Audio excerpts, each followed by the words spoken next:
Salut les mecs, comment ça va? Meta vient de sortir son tout nouveau système d'algorithme et ça va changer la donne pour tous les annonceurs présents sur la plateforme. Depuis le début de l'été, on a énormément d'annonceurs qui se plaignent d'avoir des coûts par achat qui explosent, d'avoir des CPM qui explosent aussi et d'être tout simplement en décroissance. C'est potentiellement ton cas et si ça l'est, en tout cas, tu es sur la bonne vidéo parce que je vais pouvoir t'expliquer de A à Z ce que change Andromeda par rapport à l'algorithme. Ce nouveau système est en train de pousser quelque chose qu'il est déjà en train de pousser depuis un certain moment, la créa. Et tu vas voir que c'est effectivement une question de volume, mais surtout une question de diversité. Si tu me connais pas encore, c'est normal. C'est ma première vidéo, je m'appelle Quentin. Je suis performance manager et creative stratégiste. J'accompagne les commerces dans leur croissance à passer de 500 000 euros à 8 à 10 000 euros par jour grâce à 3 piliers, le media buying, la finance d'entreprise et la stratégie créa. Ok, donc comme je te disais, Andromeda va changer la manière de faire de la publicité sur Meta pour tous les annonceurs.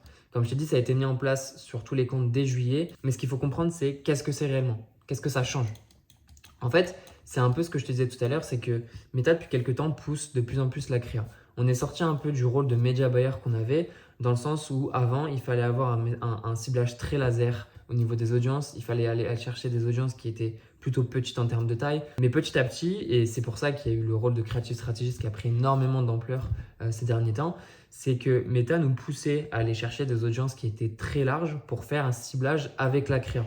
Et c'est exactement ce système que pousse Andromeda et qui est maintenant sur tous les comptes. C'est qu'en fait, ce nouvel algorithme-là, il va décider de quelle publicité va être diffusée et à quelle personne. Mais du coup, pourquoi Meta a sorti ce système? Qu'est-ce qui n'allait pas et qui du coup maintenant va être réglé avec ce problème-là? Il y a deux choses. La première, c'est à cause de l'IA. Il y a énormément de SaaS, d'outils qui ont vu le jour pour créer justement du contenu. Je pense à VO3, à Arcades, à Claude, à Midjourney. Ça, c'est des outils qui sont beaucoup utilisés et qui permettent de créer énormément de volume de contenu. Meta, depuis 2 ans à peu près, depuis à peu près 2 ans, il a recensé 10 000 fois plus de créatifs qu'avant sur la plateforme. Donc c'est complètement énorme. Et le problème pour la plateforme, pour elle, c'est impossible de pouvoir gérer autant de contenus similaires avec le même système d'enchères.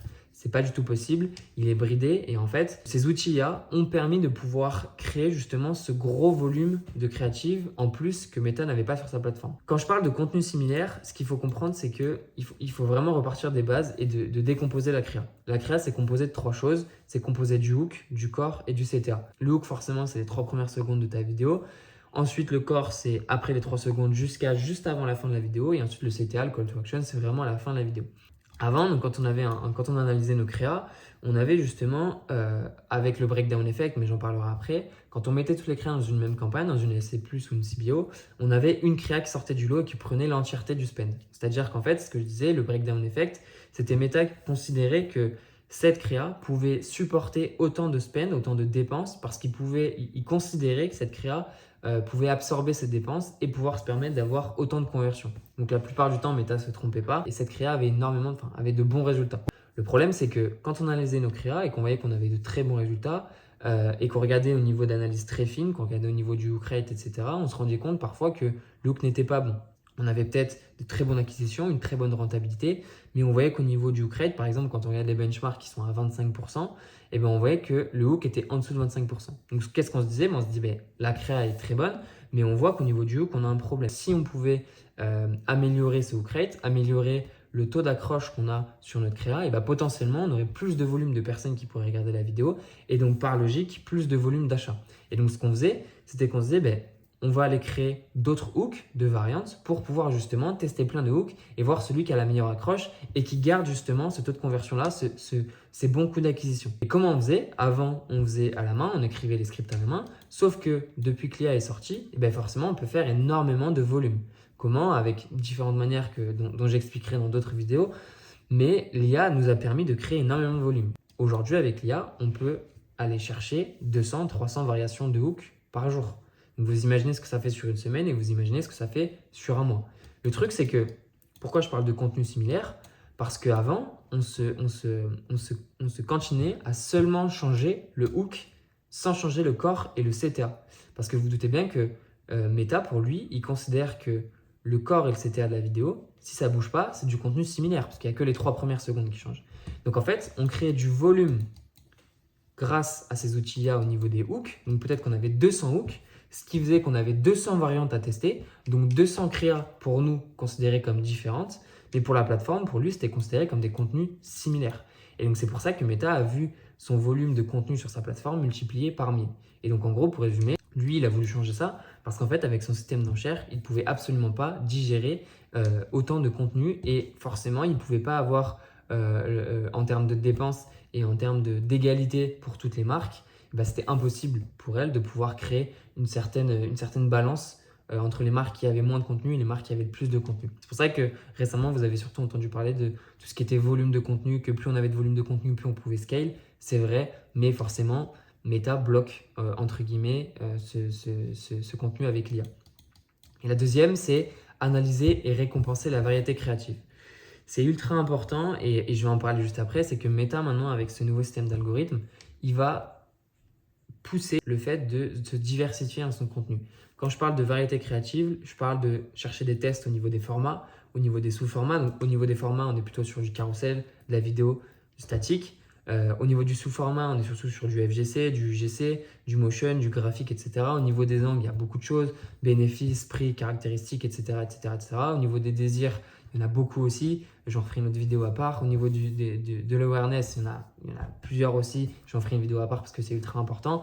Mais plus on va avoir de diversité au niveau de tous ces blocs, plus on va pouvoir les mettre sur Meta et être récompensé sur Meta parce que c'est ce qu'il pousse avec ce nouvel algorithme.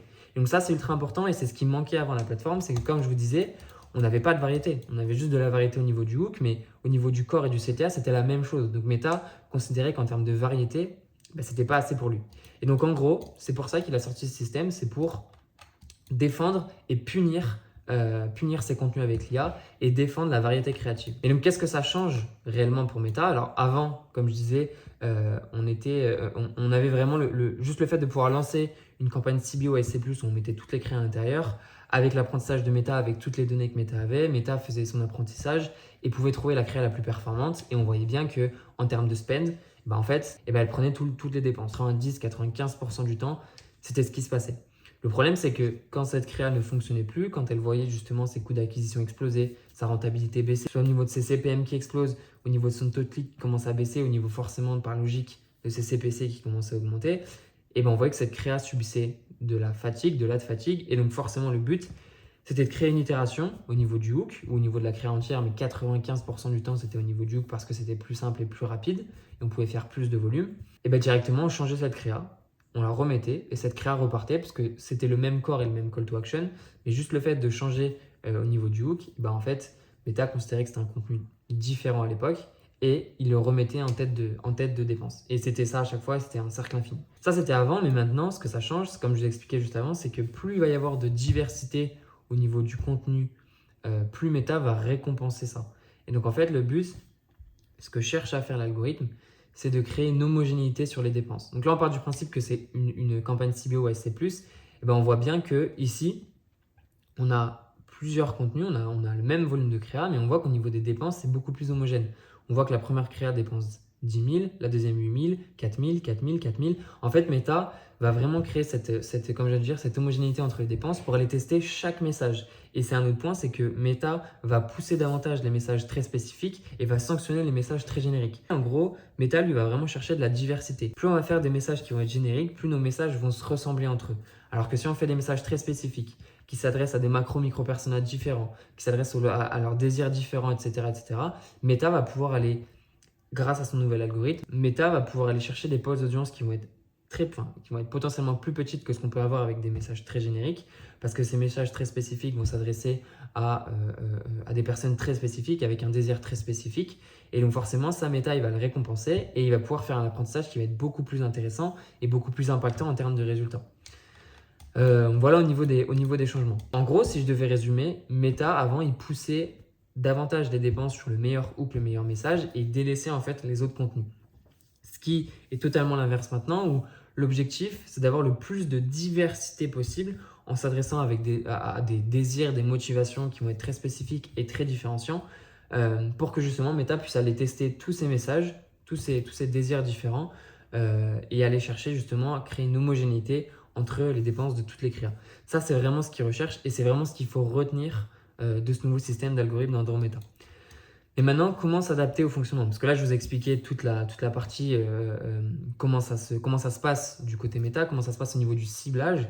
Maintenant, comment ça se passe au niveau du fonctionnement. Et pour ça, il y a deux méthodes que j'ai notées. Il y en a une que je trouve plus intéressante que l'autre. La première, c'est exploser son volume de créa hebdo mensuel. Ça, c'est vraiment la reco officielle de Meta.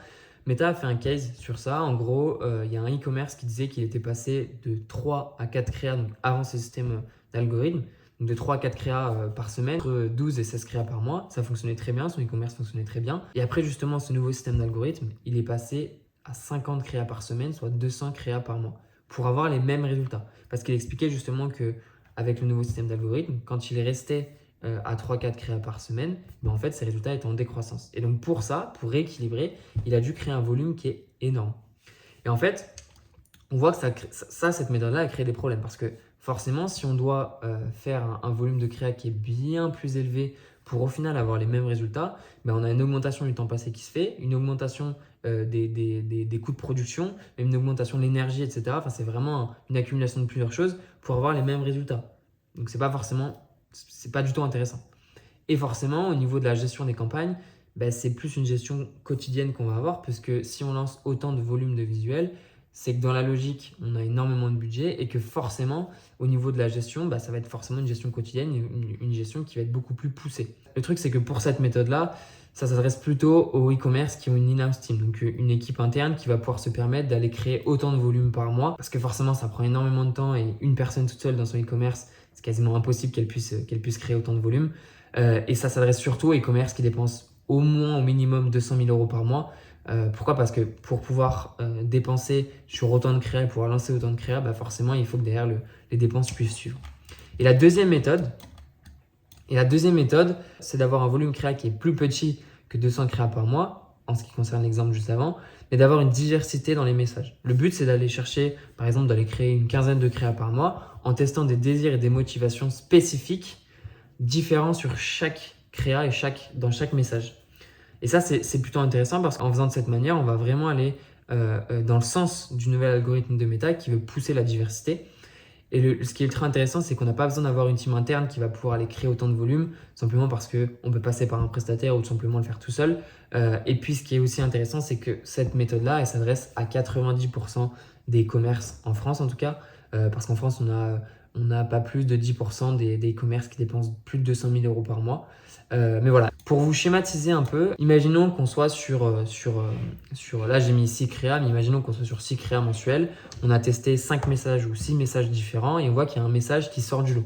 Et bien le but, c'est d'aller chercher justement avec ce message qui sort du lot des itérations. Et donc ces itérations-là, elles vont pouvoir, là j'en ai mis 6 encore une fois, mais ces itérations, elles vont pouvoir se rajouter au volume de créa initial qu'on testait.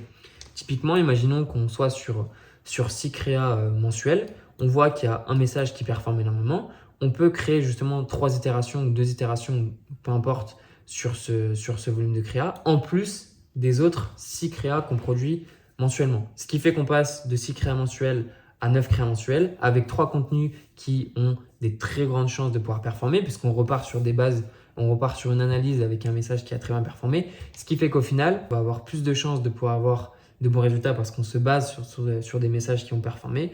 On va pouvoir augmenter nos volumes de créa et par la suite, on va pouvoir augmenter nos volumes de dépenses puisque forcément, le but, c'est de ne pas diluer le budget et donc d'avoir un certain budget propre alloué à chaque créa pour justement pouvoir avoir le maximum de retours possible sans avoir une dilution du budget qui se fait. Et donc, le but derrière, c'est de pouvoir aller chercher plus de volume au niveau de créa et forcément, qui dit plus de volume, dit plus de dépenses pour aller chercher justement ces 200 créas par mois, voire beaucoup plus par la suite. C'est comme ça qu'il faut procéder. Et je t'ai refait un autre schéma pour te schématiser, mais en gros, ce qu'explique la plateforme, c'est que typiquement, si on teste 3 hooks, 3 messages, un message ou un hook très générique, un hook ou un message qui va aller chercher un désir très spécifique et un hook, un message qui va aller chercher un autre désir très spécifique. Ce qu'explique la plateforme, c'est que, imaginons que ça ce soit notre audience totale, en fait, le hook générique, il va aller chercher une plus grosse poche d'audience. Le problème, c'est que tu vois bien ici, c'est des chiffres, c'est inventé, c'est moi qui l'ai mis, mais c'est pour t'expliquer, c'est que ici, la plus grosse poche d'audience, certes, elle va faire plus de reach, elle va toucher plus de monde, mais Meta explique qu'il va punir les messages trop génériques. Donc, ce qui fait qu'en termes de renta, en termes de coût par achat, ça va être mauvais. Par contre, derrière, quand on va aller chercher des désirs qui vont être très spécifiques, avec des poches d'audience qui vont être plus petites, Meta, lui, il va préférer et il va pousser davantage ces créas-là avec ces messages très spécifiques qui vont aller chercher des audiences plus petites, ce qui fait que lui, en termes d'apprentissage, il va pouvoir le faire d'une meilleure manière. Et au final, quand on regarde bien, on retrouve un peu ce système qu'on avait avant qui était très media buying où le but, c'était d'aller chercher des audiences très laser, d'avoir une compréhension parfaite de notre cible pour justement aller chercher des audiences très laser qui étaient très spécifiques. Et ben en fait, on retrouve la même chose, sauf qu'ici, c'est pas avec les audiences, mais c'est avec la créa. Et en fait, ce ciblage-là, il se fait avec des messages très spécifiques. Donc voilà, pour schématiser un peu tout ça. Et forcément, j'ai mis une troisième méthode qui est obligatoire, c'est comprendre et utiliser la stratégie créative. La stratégie créative, c'est ultra important et tu as dû forcément en entendre parler, que ce soit sur YouTube, soit sur LinkedIn, il y a énormément de posts qui sont faits dessus. Aux US, ils sont déjà bien avancés là-dessus et en France, on commence à l'être de plus en plus. Mais en gros, si je devais résumer la strat créa, c'est vraiment connaître ses personas, maîtriser les biais cognitifs, maîtriser les niveaux d'awareness, c'est ultra important, désir de masse et la sophistication de marché. Ces 5 points, ils sont ultra importants et j'en ferai des vidéos dédiées pour chaque parce que c'est la méthode qui va vraiment te permettre de passer de 5-6 chiffres de CA mensuel à 6-7 chiffres et pouvoir scale et faire de la croissance saine surtout. Et donc ce qu'il faut comprendre, c'est qu'actuellement, avec le nouveau système d'algorithme, en fait, 95% des commerces font cette erreur. Et là, je parle surtout au niveau des niveaux d'awareness. En fait, ils ciblent des agences qui sont beaucoup trop petites, qui sont beaucoup trop concurrencées et qui ne sont pas du tout scalables. Ici, je ne parle pas de désir, je parle vraiment de niveau d'awareness. En l'occurrence, ici, les niveaux d'awareness qui ciblent, et ce qui est fait avec 95% des commerces, c'est qu'ils ciblent des poches d'audience qui sont beaucoup trop petites et qui sont trop concurrencées. Et pourquoi ces poches d'audience sont beaucoup trop concurrencées? Simplement parce que c'est des poches qui ont une intention d'achat qui est très élevée. Ça veut dire qu'en fait, ils sont activement en train de chercher un produit. Le truc, c'est que le passage à l'achat, il n'est pas aussi simple que ça, tout simplement parce qu'il y a énormément d'e-commerce qui vont aller chercher ces postes d'audience-là. Et donc, au final, on a des poches qui sont très petites, mais qui en plus sont très concurrencées. Tu vas voir que tu vas avoir de bons résultats sur tes premiers jours, tu vas avoir de bons coûts d'acquisition, etc. Tu vas te dire, ok, cool, je vais augmenter mes budgets. Sauf que le problème, c'est que en plus d'être très concurrencé, ces audiences sont très petites. Ce qui fait que tu vas avoir tes CPM qui vont exploser, tu vas avoir ta répétition qui va exploser et tu vas voir qu'au fil du temps, ton volume d'acquisition va descendre, tes coûts par achat vont exploser. Et au final, c'est pour ça qu'il y a 95% d'e-commerce qui, dès qu'ils augmentent leur budget, voient leur rentabilité chuter drastiquement parce qu'en fait, ils atteignent le plafond de verre qui est ultra rapide à atteindre simplement parce que les poches d'audience sont beaucoup trop petites. Et donc ça, pour comprendre tout ça et comment éviter justement ces problèmes, je te ferai une vidéo à part où je t'expliquerai justement les différents niveaux d'awareness, comment toucher chaque niveau d'awareness et comment scale de manière rentable ton business. Et effectivement, je te ferai une autre vidéo aussi également sur les désirs de masse, comment aller chercher ces petites poches d'audience que Meta préconise pour justement maximiser tes résultats. Bref, si la vidéo t'a plu et qu'elle t'a apporté de la valeur, n'hésite surtout pas à t'abonner, à liker, à activer la cloche aussi. Cette vidéo, elle était assez théorique dans le sens où j'expliquais vraiment les changements avec Andromeda. Mes futures vidéos, forcément, ce sera plus tourné autour du fonctionnement et de comment justement s'adapter à ce nouveau changement, comment voir la créa. Je parlerai évidemment de stratégie créa, de structure de compte en général, de finances d'entreprise aussi, hyper important parce qu'en fait, on se rend compte que 95% des e-commerce perdent de l'argent tous les jours. Et ça, il y a énormément d'entreprises qui ne le savent pas. Et je parlerai aussi évidemment d'IA. C'est le gros sujet, comment automatiser certaines choses, comment l'utiliser pour sa stratégie créative. Enfin voilà. Donc n'hésite surtout pas à activer la cloche pour être notifié dès que je sors quelque chose. Et je pense que ça va t'apporter pas mal de valeur. À très vite.